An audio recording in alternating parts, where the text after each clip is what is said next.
Chapter 6 Episode 23 The Village Festival and a Local Delicacy in the Making. 3 evenings following the hot springs cleaning gig, I found myself in the village plaza with most of the village's population who were crowded around bonfires, cauldrons, and tables upon tables of food. The Isle rats had built their nests to shut off the river flowing out of the lake, which led to the number of mad salamanders drastically decreasing within that time frame. The fishermen in the area and villages at large, Seacombe included, had been notified of the fishing season's end by the Fishermen's Union. Preparations for a festival celebrating the end of the season had been underway since this morning, using the last catch of the year and food brought in from the city. In fact, the festival was just about to begin. There was just one thing left. "The Lord has arrived," a male villager announced as he ran into the plaza. Led by the village elder, a line of village higher-ups formed a line to greet Lord Fatoma. I quietly filed in at the end, and we headed to the beach. Just as we reached the beach, Lord Fatoma came ashore. "Thank you for coming, my lord." Thank you for such a warm welcome." After greeting the village elder, Lord Fatoma approached me. "And thank you for the invitation, Ryoma. I've been looking forward to this." "Likewise. I know it's asking a lot, but really, thanks for coming out here." Upon finishing cleaning the hot spring, I realized that Lord Fatoma had never specified when and how he wanted me to propose the potential local delicacy he had asked for. Perhaps this was down to him being more concerned with the cleaning job. I asked him to come to Seacombe's end-of-season festival, where I would serve him the dish. While I wasn't sure how he would take it, he gladly accepted my invite. And so, here we were. On this day, Lord Fatoma was accompanied by his 2 dragon guards, Pigu, and another pig beastkin, whom I was told was the head chef at the Count's estate, while we made our way back to the plaza. Once we got there, the proceedings formally commenced. Apparently, these things didn't have a set schedule, they just started once the villagers decided that everyone was ready. The village elder and Lord Fatoma each said a few words, but they kept things succinct. After that we headed to a corner of the plaza, close to the statue that I had once prayed to. Beside it, I set up my specially made magical cookware. The head chef immediately showed interest in it. "This is a very large and highly functional cookware, especially for being portable. And you even have a hot plate, a large oven, and enough space for 4 pots. Splendid. I know a talented craftsman, so I had it made to order." Camping is a big part of adventuring, but I try to eat a hot meal whenever I can. Luckily, I can use space magic, so it's not an issue if my equipment's on the larger side. Lord Fatoma gave a chortle. "You're quite the foodie, I see. I've met my fair share of adventurers, but I've never seen anyone with your array of equipment." And looking at the crest on the cookware, "Perchance did this come from the Denomi workshop? So he knows about them." Indeed it is. Very perceptive. Perception is nothing if not a curse all nobles must bear. One wouldn't want to be the odd one out at a party, so keeping up with all the latest trends is a necessity. He chuckled with an air of self-deprecation. "I guess even nobles have it rough in their own way. The dishes I'm going to present to you today are best served hot, so I'll be cooking them now. Preparation is already taken care of, so it won't take very long. There are plenty of other dishes for the festival as well, if you would like to enjoy those in the meantime." "How exciting. What's on your menu?" "If you want my recommendation, I suggest the Odin. Some of the villagers have tasted it themselves, and I've been told by them that it's a more elaborate version of their usual soup. It contains fish, tofu, and vegetables. Having it with a ground horse made it more closely resemble the local soup dish, and it was popular among my tasters. Fortunately, I was able to receive assistance from someone who makes great tofu, so I'm serving fried tofu, a meatless burger, some inari sushi." "Sushi? Did you say sushi?" One of the normally expressionless dragonutes was now evidently giving me his full attention. "I think they said his name was Kichomaru, or something." "Oh, yes, I did. Inari sushi, to be exact. The kind wrapped in fried tofu. Is he a sushi guy?" Lord Fatoma interjected. Kichomaru has a strict diet as a part of his training regimen. I see, figures. Just as I was wondering whether I should have asked about the guards' dietary restrictions, Lord Fatoma added, but there are exceptions to everything. One of them was sushi, I believe. That is correct. My exceptions are sushi, tempura, and sukiyaki. Well, that's strangely specific. Getting odd feelings about that. Sort of the only Japanese foods foreigners knew about a decade or two ago vibe. Then I remembered what Asagi had told me when I was still new to the Gimel area. The Dragonute settlement was created out of the actions of a past traveler who was evidently a foreigner with a decidedly skewed perspective of Japan. Well, I'm glad that there's something on the menu fit for your consumption. I have everything I need to make sukiyaki and tempura as well. It may be a little different from what you're used to, but would you care to partake? Really? I would love some of that inari sushi, as you called it, and some sukiyaki and tempura as well. Coming right up. I'll also have zong, dirty rice, tempura gobo, and fried or spiced lotus root. We'll take one of everything, Lord Fatoma ordered. You got it. Now, then. I asked the village elder to gather the simpler orders while I began preparing my ingredients. Mixing into soup, steaming, grilling, frying. You're frying shredded fish or crushed tofu and occasionally reshaping them by mixing vegetables. With this much variety, I wouldn't soon become tired of this. This fried tofu has a gentle flavor too. The dashi seeped into the breading and everything. I love lotus root enough already, but when it's fried like this? I thought it was some strange take on the sushi since I don't see it at home, but the inari is quite enjoyable. Remember how our homeland had dirty rice and kinpira? This brings back memories. As high praise came my way, I remembered to finish up with a dipping sauce. Thank you for your patience. Now, this is what I most highly recommend: gyoza. The table was occupied by plentiful dishes that were now nearly cleared, so I exchanged some of the empty plates for plates of freshly prepared gyoza. It seems you've wrapped something with a flour-based dough and grilled it. I saw the same thing in soup, fried or steamed. But they seem identical at their core. That's correct. I have employees from Gilmar who've told me that they have a similar dish there. A Gilmar dish, eh? Let's give it a try. I've prepared 8 variations of dipping sauces. Please dig in.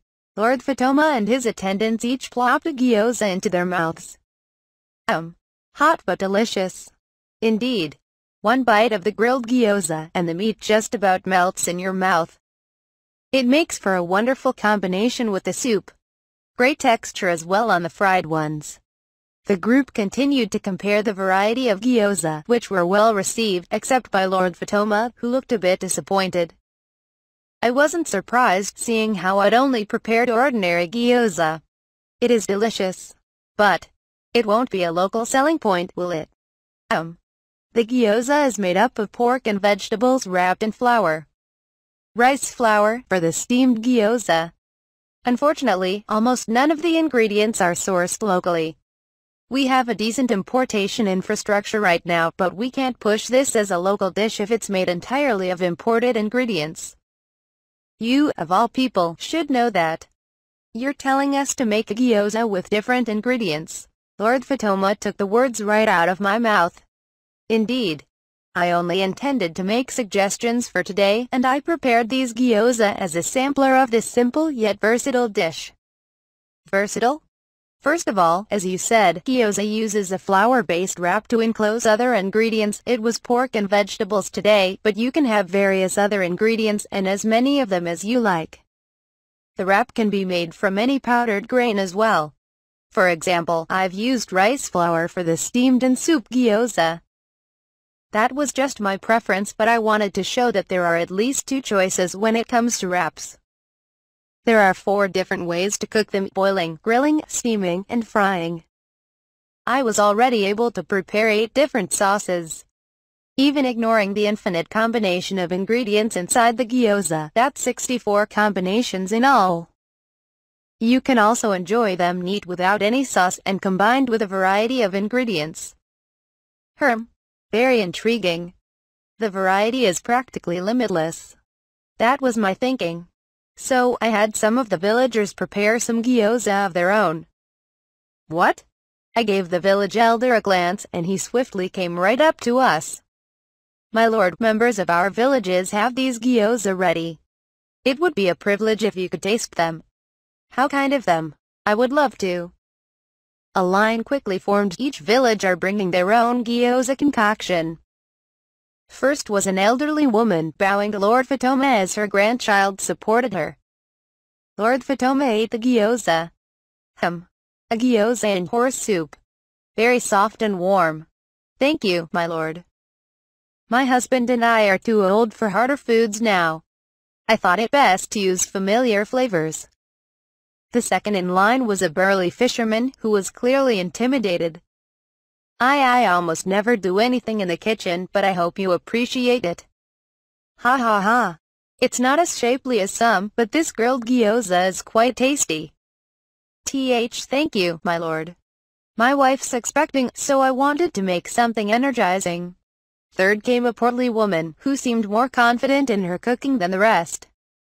Delicious, Lord Fatoma explained. Juicy swamp shrimp with julienne cut lotus root. Wonderful texture. After the fourth and fifth tastings, Lord Fatoma began to look concerned. Well, they were all delicious, and I cannot argue with this dish's versatility. That makes choosing one all the more difficult. I don't think you need to choose just one, I suggested. How so? What if you had the people of each village and region in Fatoma concoct their own gyoza? Some of them may receive the blessing of the lake while others may not, for example. While fish is fresh and plentiful in Sikkim, other meats are rarer. Perhaps there are regions closer to the border of Fatoma where meats, vegetables, and flour are easier to come by. Indeed, there are. You make a good point about the difference in their culinary culture. Come to think of it, some of them might serve me the same meat-based gyoza you first served me. I see. If I were to give each locale autonomy to create their own gyoza, people across Fatoma could enjoy a variety of flavors. If that appeals to merchants and nobles passing through Fatoma, that could energize those regions. There were cities in Japan that famously gained their renown through gyoza, such as Tsunami and Hamamatsu, and you'd be hard-pressed to come across someone who didn't like them. Setting this up as a sort of friendly competition within Fatoma had the potential to further encourage each region to thrive. Another thing on my mind was the unoccupied buildings dotted along the travel roads of Fatoma that were opened as shelters for travelers. I asked the Lord about them. Those were lodgings for the workers, used when my father was having the road paved. They've served their purpose, but it would only cost money to demolish them. It rains quite often here, so I decided to open their doors to help out travelers. What about them? Staffing them would be a hurdle, but it seemed like a waste to leave those buildings abandoned. What if they could be made into the equivalent of rest stops on Earth? Lord Fatoma considered my suggestion. If we want to spread the word about Fatoma's gyoza, we need as many people as possible to eat them firsthand. Even those not looking to stop here for long will still need to eat. Even if they eat on their carriages, fresh gyoza will be more satisfying than a bag of dried meat. Soup could be a hard sell, but I can see travelers buying grilled, fried, and steamed gyoza. Perhaps there could be a workaround for the soup as well. As it turns out, I've been thinking about those buildings a fair amount myself. To prevent bandits and other types squatting in them, I've been sending patrols out to inspect both the buildings and the road. I could have them stationed. Once I explained to him the ideas of rest stops and drive-through restaurants, he was surprisingly receptive to the idea. Hearing him pondering over stationing guards brought to my mind the neighborhood police stations in Japan. Even if there are only 1 or 2 guards in there at any time, travelers will feel much safer if there are stations along the road they can visit in case of an emergency. I concur. Plus, gyoza doesn't seem too complicated a dish to prepare. One of the villagers who offered me them earlier mentioned he isn't normally the type to cook. If gyoza is that simple to learn how to make, it should be relatively easy to spread it to other villages. Yes. I think that many of the natural foods in Fatoma get a bad representative on appearance alone. Crab and octopus came to mind. They also had creatures similar to squid and sea cucumbers. Octopi were called devilfish in some regions, and many cultures flat out refused to even consider eating them. Such was the gulf between individual food cultures. On the other hand, I could sympathize with not eating things that didn't look appetizing. If people avoid eating certain foods because of how they look, perhaps serving them as gyoza fillings would help to combat the stigma. Gyoza ingredients are ground and wrapped up, after all. Make them bite-sized and no one would see what's inside.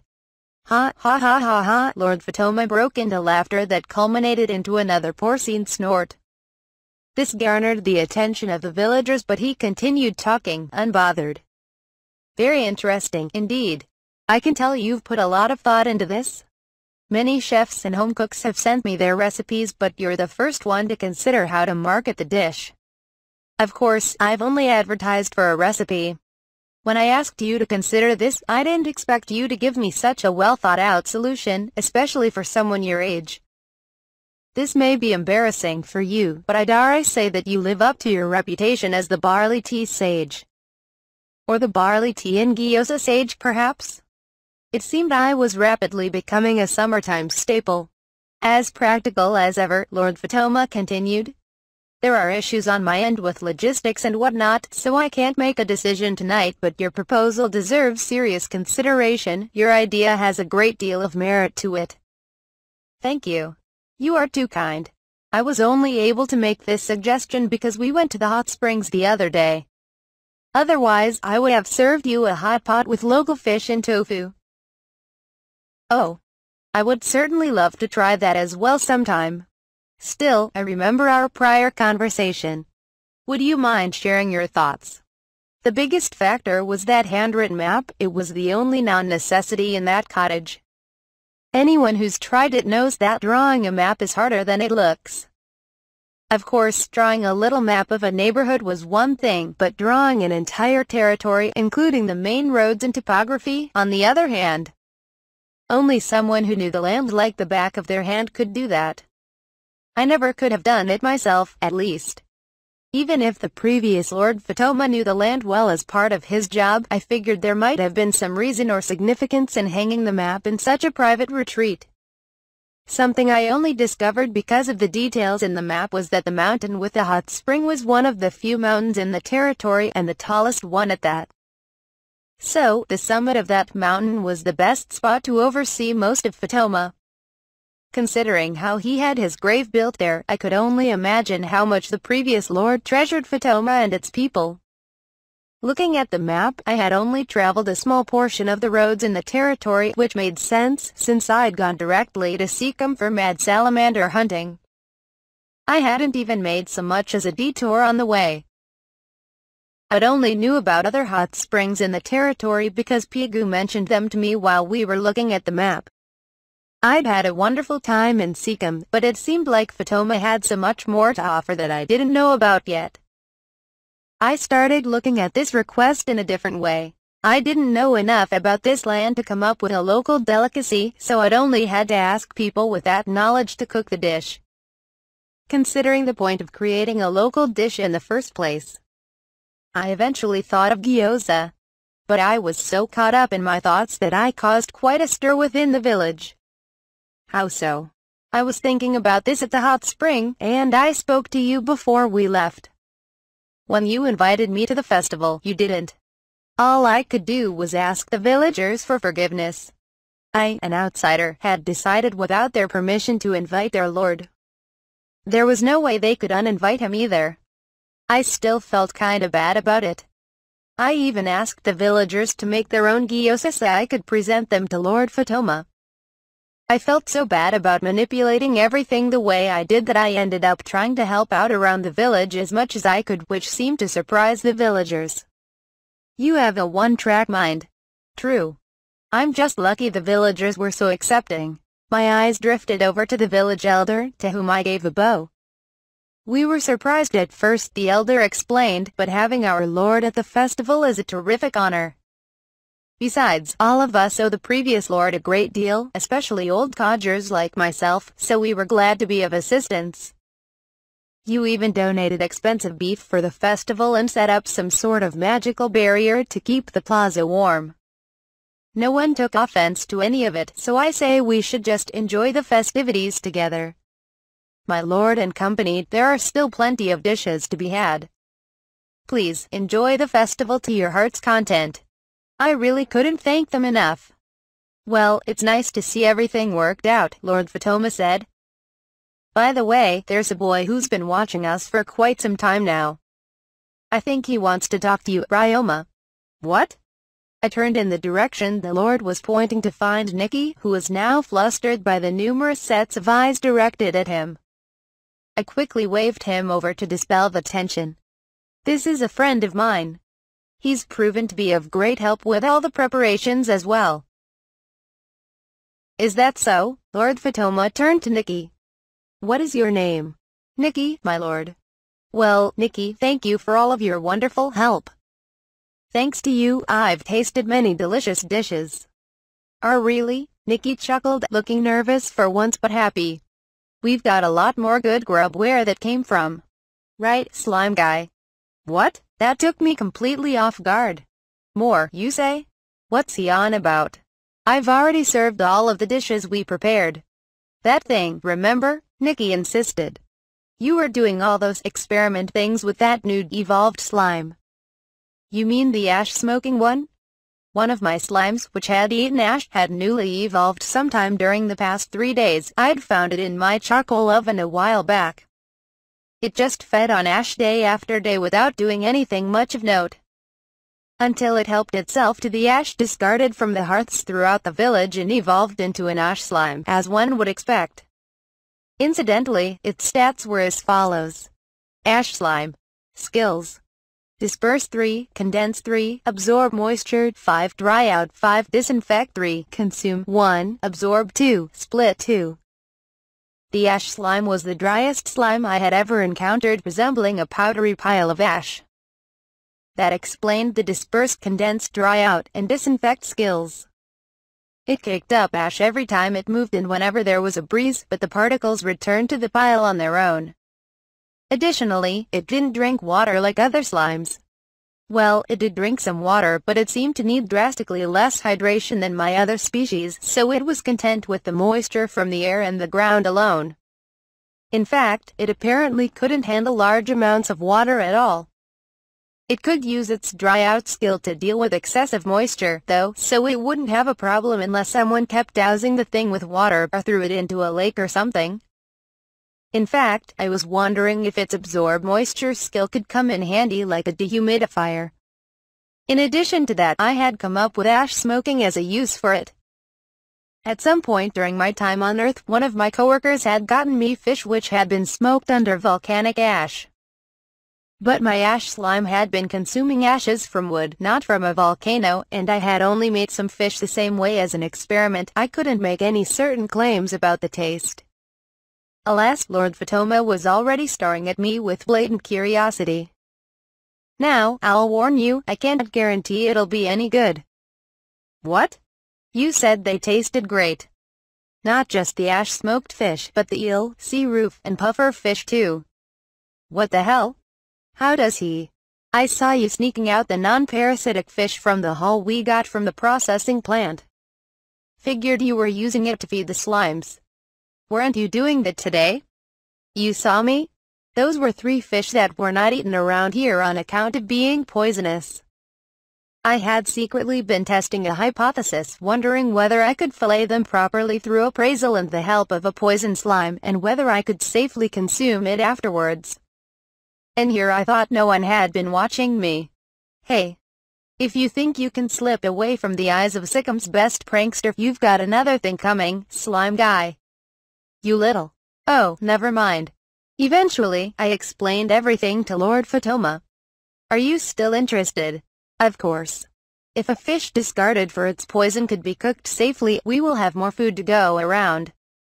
It would surely make life easier for my people.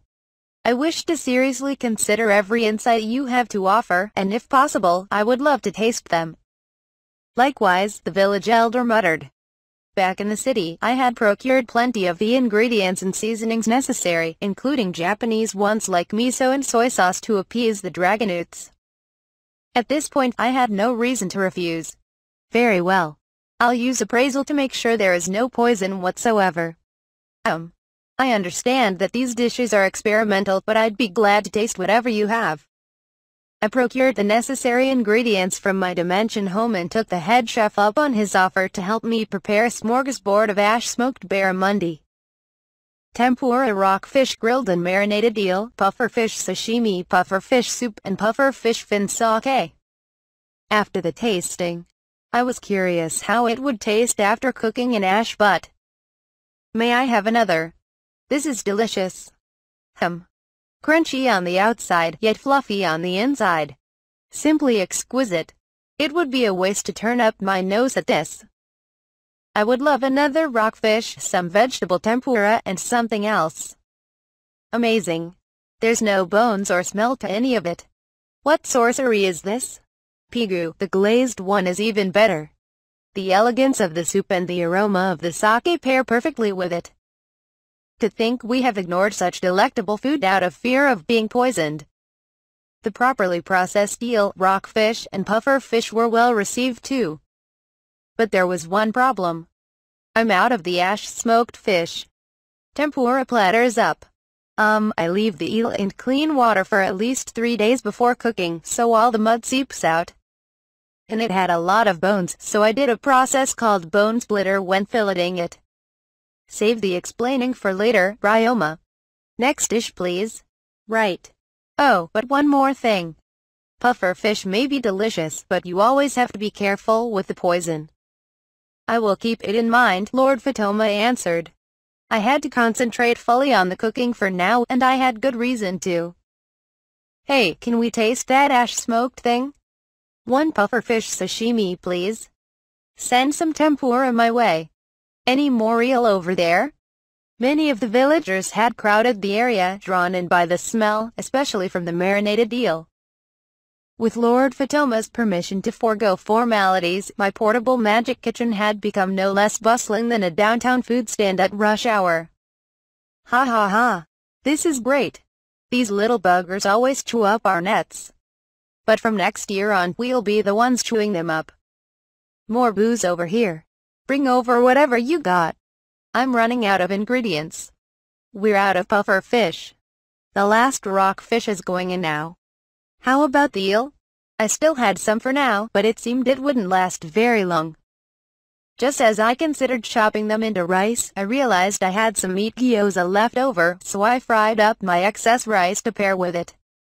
I bought some preserved shapaya earlier. If I let it soak in the deodorizing solution for a while, I could saute it with sesame oil to make a side. For drinks, I could serve some wine I had from fermenting fruit in the drunk slime's alcohol.